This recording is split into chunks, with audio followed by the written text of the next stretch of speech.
All right, on the eve of Oscar nominations, we're not supposed to talk of Mr. David Seidler, the writer of The King's Speech and one of my favorite movies. How are you doing today? I'm doing great, and thank you so very much for All right, having me. David, can you tell me about, I guess, the backstory of The King's Speech? Because this is a story that's been out there but wasn't told, and it is an interesting story.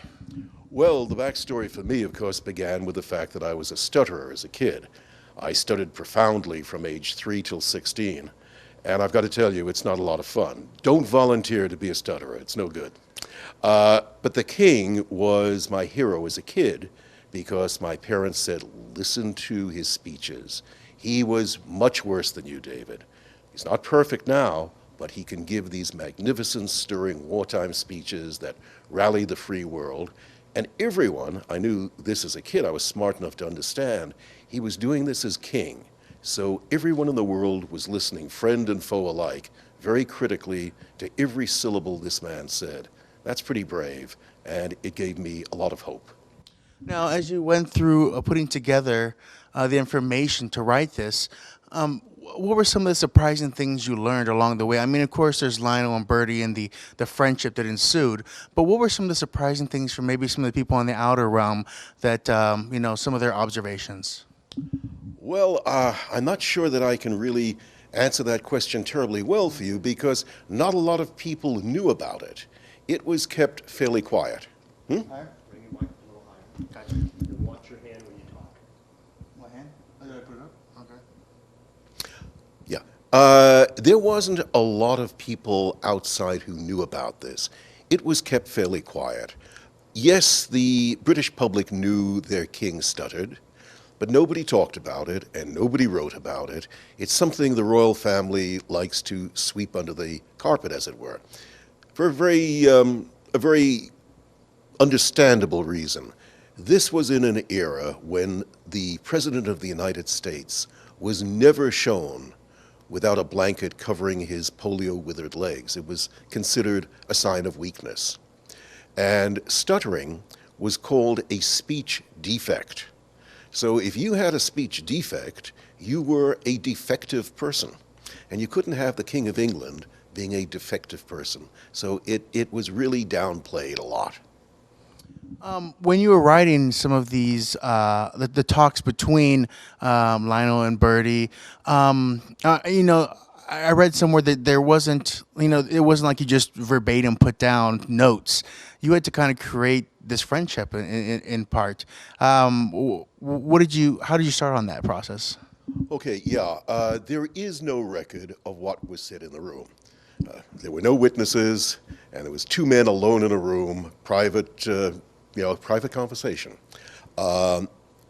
So I had to use informed imagination. I could never prove that Lionel Logue read Sigmund Freud, but I knew pretty much that he was using the talking cure. And actually, I was able to prove that later in a very surprising way. I have an uncle in London, rather elderly, rather eccentric, also named David, and also a former stutterer. And he has a little apartment in St. John's Wood that he allowed me to use in the early stages of this when I was doing it on my own nickel to keep my costs down. And he became very familiar with the project. He read the script because he asked to. And one day, shortly before filming, he said, that fellow in your film, Australian, wasn't he? I said, yes, you know he's Australian. Name of Logue, wasn't it? I said, yes, he read the script. His name was Logue. Yes, I saw him for years as a kid. I said, what? He said, yes, your grandfather, my father, wanted me to be treated by the King's speech therapist, so I went to see this man. I said, well, Uncle, why didn't you tell me? What was it like? What were the sessions like? He said, absolute rubbish. Nonsense. The man was an Australian gangster, you know. He didn't know anything. He just wanted to talk about his parents and his childhood and get me to talk about my parents and my childhood. I said, well, Uncle, you don't stutter anymore. Oh, I would have outgrown it, he said. So I knew it was the talking cure. Well, if you know that the doctor is using the talking cure, and if you know that the patient or the client is somebody specifically, in this case the king, and there are a zillion books written about Bertie, I was able to read a huge amount about him And then it's pretty easy to understand what they're going to be talking about. So I think it was informed guesses. Now let's talk about Birdie himself in the form of Colin Firth. Colin brings just a stupendous, I mean, unbelievable performance. Is this the way you pictured not only the angst and the worrying, but behind closed doors? Does Colin embody the idea of what you've written? Absolutely. I got so lucky. I mean, I'll admit, when I first knew it was going to be Colin Firth, I thought, well, yes, but he's a wonderful actor, but he doesn't look like King George VI at all.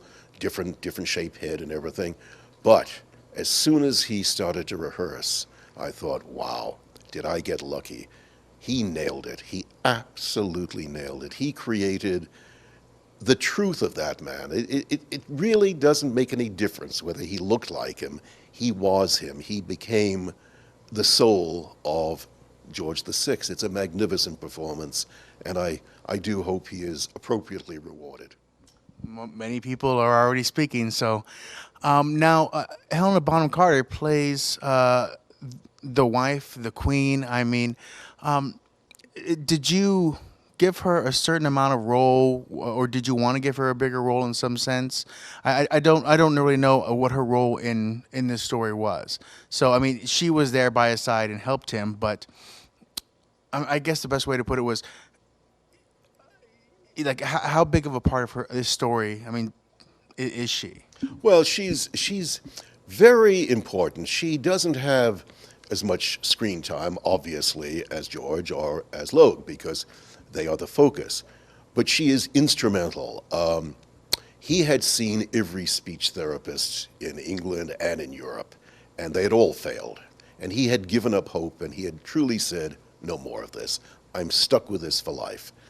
And she was a stubborn woman and loved him dearly. And I think she had a sense that one day he may not be able to remain silent. So she persevered, and she found Lionel Logue. When they worked together, she was often part of the sessions. I mean, there were a lot of private sessions between the two men. But when they were working on mechanical things, breathing, strengthening the diaphragm, all of that was done with her. And later, when he gave the speeches, she would work very closely with Logue, and often with Winston Churchill, who wrote most of those speeches. And she would go through the speech and say, no, you must change this word. He has trouble with that particular phraseology. Move it this. And she was there all the time. She's been described by an eminent historian as a marshmallow built by a welder. Now we get down to Lionel himself, played by Jeffrey Rush. Can you tell me, during the shoot, your feelings towards Jeffrey Rush as he, created this modern-day Englishman who helped a king stand, I guess? Well, modern-day Australian. It's really important that he's Australian. I don't think an Englishman could have done that. I really don't think it's possible for an Englishman to break down the barriers with his king. Yeah, I'm glad you do. Whereas an Australian, by nature, they're kind of like Americans. They're very similar to Americans, and they don't take titles and formality very seriously. So that sort of breezy approach was really necessary. As far as Jeffrey himself goes, when I first sat down to write a screenplay of this, he was always the face that I saw in the screen in my mind. It was always Jeffrey doing Lionel Logue. And I got very lucky. I got my dream cast in terms of him. And he is the hardest working actor I have ever seen. That man never stops. He doesn't stop partying either. He's a party animal, which many Australians are. But he's very hardworking, very intelligent. And he and Colin really bonded. They became a team, and they'd be off in a corner nattering away and discussing things and fine-tuning and rehearsing and honing. And they were incredibly generous. When a star does his close-ups, or she, and is finished, they usually or often just go to their trailer or to the green room. and a stand-in is there for the reverse shot when the lesser actor does their bit. Not with these guys. They were there for everyone's turn, and they didn't just sort of mouth the words. They gave a full performance. So much so that my daughter, who got sort of dragooned in to play Princess Mary, because she looked a lot like Princess Mary looked. She didn't have any lines, but she was in a couple of scenes, the death scene of George V. When she had to do her close-up, she was astonished when she looked up, and there was Colin Firth behind the camera giving her something to play against. That's very generous. Now, is there anything that the fans should look for with Jeffrey Rush in mind? That's just the epitome of when you were writing it. That's why he's the choice for it. Well, I think the moment that best sums that up is in Westminster Cathedral, the night before the coronation, and they have a big blow-up between Geoffrey and the king when it's discovered or announced by the Archbishop of Canterbury that Logue is not a doctor. Of course, Logue never claimed to be a doctor. Everyone just assumed he was. But it's discovered he's not a doctor. He has no credentials. He has no training. Basically, he's a failed Shakespearean actor from Western Australia. And that scene when Geoffrey absolutely defends himself and then sits on the chair of St. Edward, which is the chair that all kings are crowned on, it's a great moment, and he captures the man perfectly. Let's talk about the royal family and themselves as well, because everyone, especially on this side of the pond, feels that it is closed-door policy. Everything that is family belongs to family alone. So can you tell me a little bit about writing this, and have you heard anything from that corner, I guess, from that palace?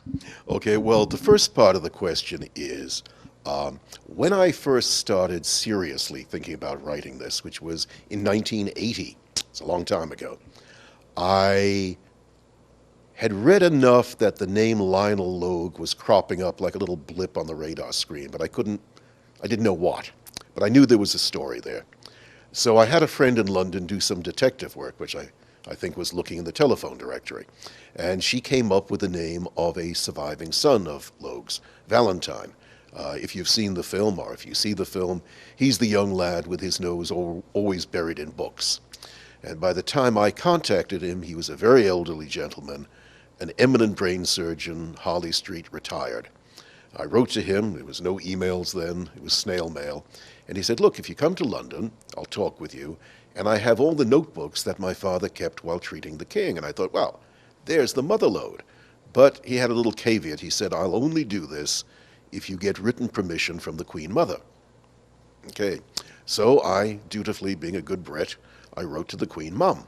And I got a letter back on beautiful cream-colored stationery with a red stamp from Clarence House, which was her residence. And she said, dear Mr. Seidler, please, not during my lifetime. The memory of these events is still too painful. She had felt that being forced to become king had caused her husband's premature death, and she was still very, very saddened by it. And I thought, well, all right, but how long am I going to have to wait? I mean, she's a very old lady already, a year, 2 years, 3 at the most. 25 years later, just shy of her 102nd birthday, she finally left us. So that was my first contact with the royal family. Haven't had any since. Has the Queen seen the film? We don't know. We'll probably never know. She's not likely to do a commercial saying, if you're only going to see one royal film this year, see The King's Speech. We do know for sure, because Tom Hooper, the director, was there, the film has been screened in Buckingham Palace for the royal household, which is a little different than the royal family. It's the equerries and the private secretaries and the courtiers. And they loved it.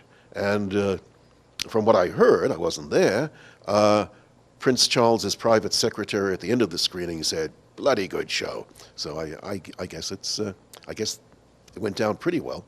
Let's put it this way, I haven't been taken to the Tower of London yet. All right, final question very quickly. Oscar is looking at you as many. Okay, we're not going to let you break a leg, as it were, either. But can you just quickly say what an Oscar nomination would mean to your career as a writer and as someone who's created all of these, not only ideas and worlds and people? Well, obviously, a nomination would be sort of a little rocket boost to my career. I mean, a big rocket boost, and it would be just absolutely wonderful. The thing that, I mean, obviously, it would be just swell if I was so lucky as to pull that off.